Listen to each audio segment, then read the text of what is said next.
Hey, what's going on, everybody? Welcome back to another video for Sorare.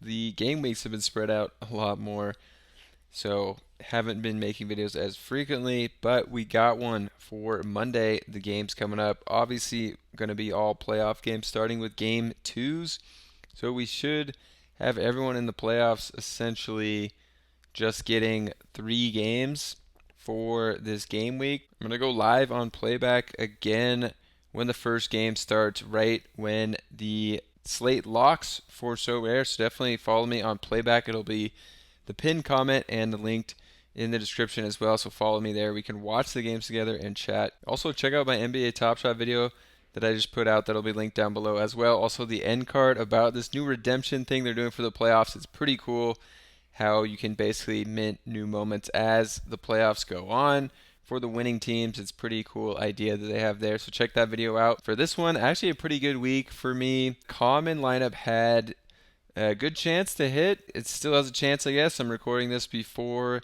the Timberwolves Nuggets game start. If Noel plays and has a good game and Edwards has another even bigger game than this one could actually get me a prize over here in the limited contender. Even though Larry Nance didn't play in the play-in game, this one did pretty well because Tucker, Okongwu, Jaren Jackson went off. Richardson did all right. I could be getting a reward in this one. Limited champion, probably not going to get a reward, but everyone did pretty well. Zubac still playing. This game's in the second half. So I'm going to give you guys some value, and then we're going to build lineups at the end, so stick around for that. So what you guys are here for is the value plays. Basically, to do that, I'm going to come back through all the game ones. There's very different rotations in the playoffs and the regular season. Not as many scrubs playing minutes. So really, this was the only game where we got a lot of backups in the Brooklyn Philadelphia game. So you can't really take into account some of these guys like Sumner, Cam Thomas, and Duke. They're probably not going to play in the next game if it's close or the series at all. And in turn, you could give guys like Dorian Finney-Smith, Cam Johnson some more minutes here. But the interesting thing that I saw in this one for some value is going to be Day'Ron Sharpe. He played 17 minutes, and basically, if you add up him and Claxton, they combined for 47 minutes. So basically, you got all the backup center minutes. I think Sharpe can make a good value play on So Rare. If we look at him, he's just a 15 cap and $3, so pretty cheap and a low cap here. And if he's getting 17 to 20 minutes per game off the bench, if Claxton, gets in foul trouble in one of these games, we could see him get north of 20 minutes. So this one, decent value from the Nets, I would say. Looking at the 76ers, you got McDaniels with 17, Niang with 20, and those are probably the biggest surprises. Paul Reed got 13, which is okay, but he did really well in the 13 minutes. And then you got PJ Tucker, got 25 minutes. And, these guys could even see a bump with getting more minutes. And we're going to check out some of these caps. PJ Tucker, just an 11 cap and had a really nice score in the first game. At that low cap, you really like him for 25 plus minutes. Paul Reed at a 19 cap, we don't like as much. It's not as good as value as I thought. George Niang, though, 14 cap could make some pretty good value here off the bench for the Sixers, as well as Jalen McDaniels. Make sure you're buying the right McDaniels here. At a 17 cap, pretty decent value for the minutes he's going to get as well. So moving on to the next game. This was going to be a lower scoring game that I anticipated, 101 to 97. So it's not going to be the best one to target. The Knicks ran a pretty mixed rotation compared to what they actually do in the regular season. It was surprising, like 33, 24, 22 off the bench for these guys. But we're not going to get the best value here. Hartenstein, you could maybe get value, see what he is, but his cap's all the way up at 21. The Cavs actually had a pretty interesting rotation. LeVert only got 18 minutes, and Okoro only got 23 starting. Osman got 19, so that's a guy that we could target. Mitchell, Garland, Allen, 43 plus minutes, insane, and Mobley 38 plus. So there's not going to be a ton here, but Osman was a surprise. At just a 15 cap, he could make for some value. The Hawks didn't have any great value pop up in this one besides Jalen Johnson. Let's see what his cap is though now. 22. So it's pretty hard to find value because these guys that are coming off the bench and playing decent minutes, they played huge minutes at the end of the regular season with guys resting. So now they're not great value. Boston had a super tight rotation even when they had this game basically in control, so can't really take anyone from Boston yet. The last game on Saturday definitely had some value open up. Gary Payton's going to be a good one, as well as down on the Kings, Alex Len and Davion Mitchell. So let's go ahead and look at those guys. And Malik Monk. Start with Malik Monk because I'm curious what his cap is. 23 cap. You know, he had a massive game, but can he reproduce that? You don't never know. Davion Mitchell got like 20 something minutes to guard Steph Curry and Poole and Clay. They needed him. So at 16 cap, he is actually decent as well. And then Alex Len got just over 10 minutes, but 12 cap is going to be some of the lowest we can find, out here still that's getting minutes in the playoffs. And then the last one was Gary Payton, and his price is way up at 18 with a cap of 14, but still decent if you're willing to pay that much. All right, then Sunday, definitely some interesting stuff went down with the Lakers and Grizzlies. Most notably, Ja Morant got injured, may not play.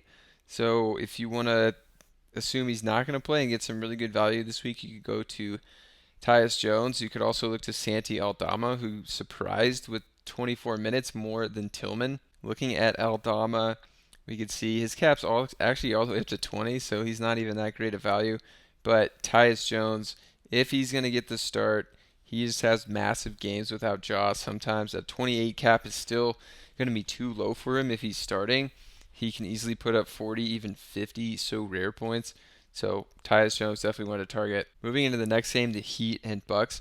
Obviously, big injuries in this one. Tyler Hero and Giannis. Hero definitely going to be out the rest of the playoffs unless they make it like to the finals. And then Giannis might be out for the next game. So that's one to watch. For the Heat, we can definitely target some of these guys here. Kevin Love, Duncan Robinson even, and Caleb Martin. So let's go look at these guys' prices. Kevin Love surprised and played a good amount of minutes. An 18 cap is decent for him, but not the best. Caleb Martin, let's see what he is. 18 cap as well. I kind of like that one actually better than Kevin Love. And then we got Duncan Robinson. For him, a 9 cap. This is going to be one of the lowest that we can actually find that could potentially play 20 plus minutes. He got 6 after Hero went out, but maybe a full game without Hero, he can get close to 20. For Milwaukee, it was actually kind of surprising. They played a bunch of guys off the bench. Crowder got minutes. Portis, obviously. Carter got 23.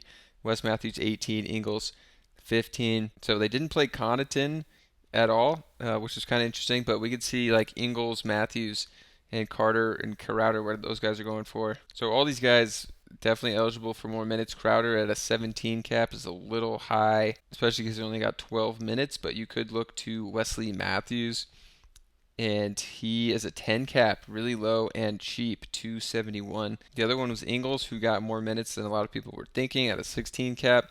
This is actually pretty good value as well. All right, and in this game, Clippers Suns still going on, but a full first half has been played, so we can see who's been getting in the game here. Eric Gordon played 20 minutes already. That could be one, but I think all these guys' prices are pretty high up. Maybe Mason Plumlee. You never know when Zubac's going to get in foul trouble. He already has 3 fouls. Maybe let's see if Plumlee checked in. So they've actually just left Zubac in. But Plumlee I kind of like as a value play here. 16 cap is a little high. I thought Terrence Mann would get more minutes, but with Powell back, he kind of is eating up the minutes. For the Suns, they were without Cam Payne in this one, so Landry Shamet has been playing a lot, 12 minutes. I thought Terrence Ross would play more, but it looks like he's not going to be playing a lot. And same with Okogie. They went Torrey Craig, so we can look at Craig and Shamet. Craig at a 19 cap is decent. Shamet is probably going to be the best bet here at a 14 cap, higher than I thought he was going to be. So that's all the games we have so far. Minnesota, Denver hasn't started. It's just a little too late of a game for me to make the video tonight covering them. But I think we got a lot of good value for this second round. So now let's go build some lineups. All right, for my limited contender, I have to use Jaren Jackson Jr. He's my only star, borderline star left that's not either hurt or out of the playoffs. So gotta use him.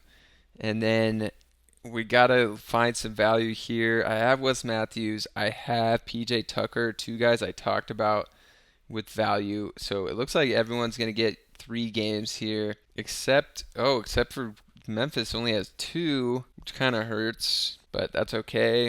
All right, so now we got 23 on average for the last 2 spots. I think I got to go to Davion Mitchell.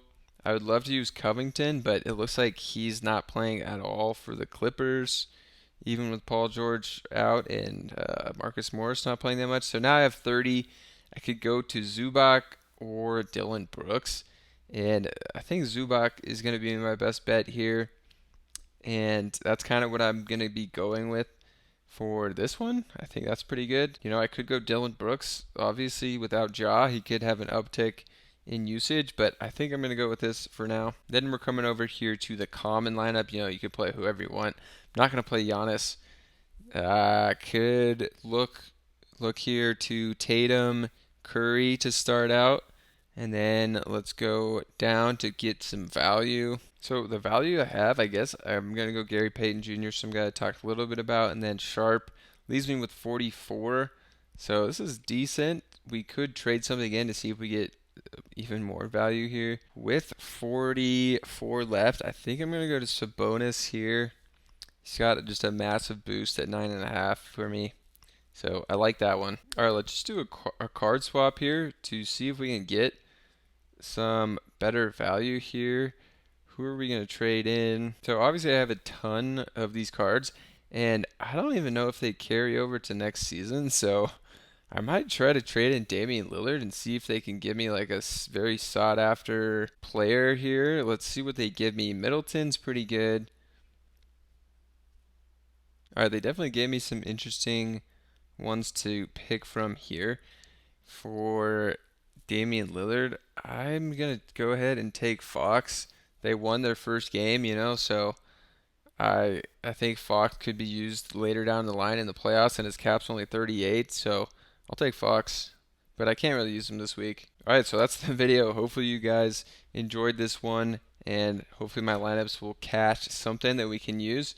If you guys enjoyed this, follow me on Playback here as well. Subscribe to the YouTube channel. Check out my other videos, and hopefully you'll catch me in the stream here on Monday night for some of the games when they go live after the lock of Sorare. That's going to do it for this one. I'll catch you in the next one.